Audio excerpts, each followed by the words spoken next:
We are extremely pleased that you are here.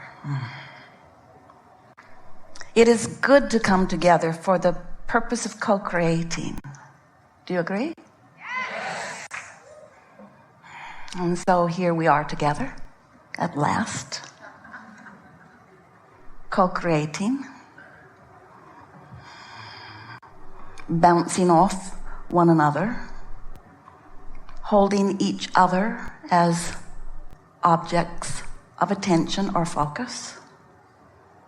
In many cases, beneficially calibrating to what we see. Sometimes calibrating not in such a beneficial way. Sort of depends on how the one you're focusing on is behaving, yes?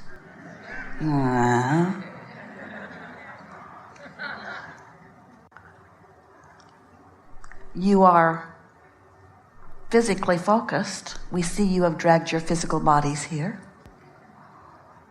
And you are leading edge creators. You know that?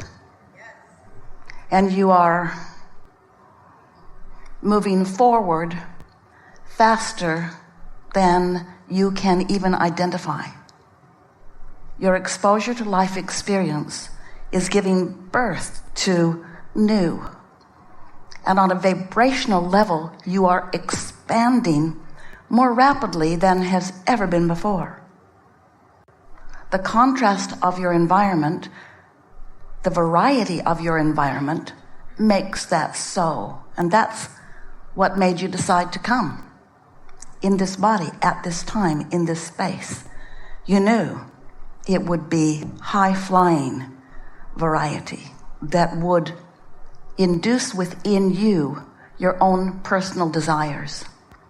And from your non-physical perspective, while that was occurring to you, there was nothing that you could imagine that would be more satisfying or more beneficial to you, brilliant, genius, worthy creator that you are, than to be in an environment that would inspire new desire within you, because you knew then and are coming to know now how this all works. That when a desire is born within you, that desire is a focusing mechanism in and of itself. That when you know what you don't want, an equivalent knowing what you do want is launched into the ethers on your behalf. And the non-physical part of you, who remained non-physically focused while you are focused here in this body, focuses on that expansion, on that new, on that becoming, on that pure, positive desire that is the largest part of you. So as that desire exists in this vibrational state of being, we've given it a name, we call it the vortex. It's this vibrational reality that is the precursor to everything that becomes physical for you. As this desire is launched and your inner being focuses upon it, it's such a wonderful advantage to you, human you, because your inner being, that non-physical part of you, is resistance-free, certainly from your perspective. It's such pure, positive, unequivocal love energy that there's no contradiction within it whatsoever. And when the powerful law of attraction, which is the vibrational manager of the universe, reacts to the vibrational output of your inner being, there is a powerful calling of all cooperative components to that. That means your life caused you to desire things, and you launched rockets of desires, whether you know that you did or not. And as you launched that rocket of desire, your inner being focused upon it and held the non-resistant stance about it. And the law of attraction responding to that makes it a certain thing that desire that you have discovered is a reality. The question is, how soon is it a reality that you can see and hear and smell and taste and touch? Of course, that's the big question that you're always wanting to know, because you are on the leading edge. You are out here where things manifest. Things must manifest. That's the follow through you all counted on. You did not say, I'll go forth and think good thoughts and live happily ever after in those good thoughts. Well, you did say that, but you also said, I'll go forth and I'll have positive thought about many, many things. And then I, because of my ability to focus, by paying attention to my guidance system, I will hold myself in such vibrational alignment with my desire that I will be in a state of pure desire myself. And then I will, you said this, you said this, I will get to witness the manifestation, the see it, hear it, smell it, taste it, touch it manifestation of what this life, this leading edge life, this very well planned, very well experienced leading edge life has set up for me.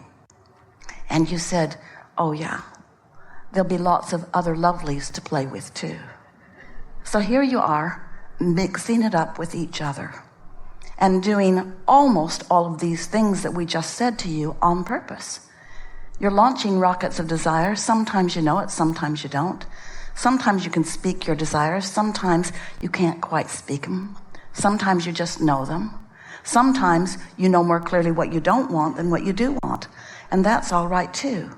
Because whenever you launch a awareness of what is not wanted, you, sometimes without knowing it, are creating an equivalent desire on the other side of that. The wave between unwanted and wanted is an equivalent one. If you sort of don't care about that, then you'll sort of create something nice. If you really, really, really don't want that, you'll really, really create something nice. But the thing for so many of you that keeps you from receiving more quickly and more steadily that satisfying, continual unfolding of things that you care about is that you are, we love you so much, so human. And by that we mean so aware of what is manifested, like it matters. You're so aware of what is that you hold the frequency of what is dominantly in your vibration, even though you've launched way beyond what is. When you don't have enough money, you have banked so much in your vortex. If you are wobbly, you have banked so much stability. If you're confused, you've banked so much clarity. You have a vortex that is so ripe and ready and already has gathered the cooperative components that you want to surprise and delight you and support you. It's all there for you. You just got to get your attention off what is, because your attention on what is different than what really is. Does that make sense to you? So, some would accuse you of fanciful thinking. Some would accuse you of dreaming and not facing reality. And we would say, good. Good. Because you can face reality. And we have no opposition to that. There is plenty of reality that is delicious. And you want to not only face it, but embrace it. You want to talk about it. You want to write about it. You want to milk it for everything that it is. In other words, don't stop looking at the good things that are around you. Just be a selective sifter so that you can tell the difference between promoting something that you want to continue to promote in your experience and promoting something that you don't want to promote just because it is so easily promotable. What is easy to focus upon, but that's not the genius of creating. The genius of creating is holding your mind on something that has not yet manifested and then watching it take shape in the form of your thought. So, you have a real head start, you know, because your inner being is already way out ahead of it. And that will be a big part of the theme that we will play with together, getting out ahead of it. And by that we mean getting out ahead of what is in more and more moments in time. You know, those dear hearts, those dear ones that welcomed you into this time and space. Parents, nice, well-meaning people, mostly. So, your mother believed something. We won't go into why. She just believed it. And because she believed it, she talked about it a lot.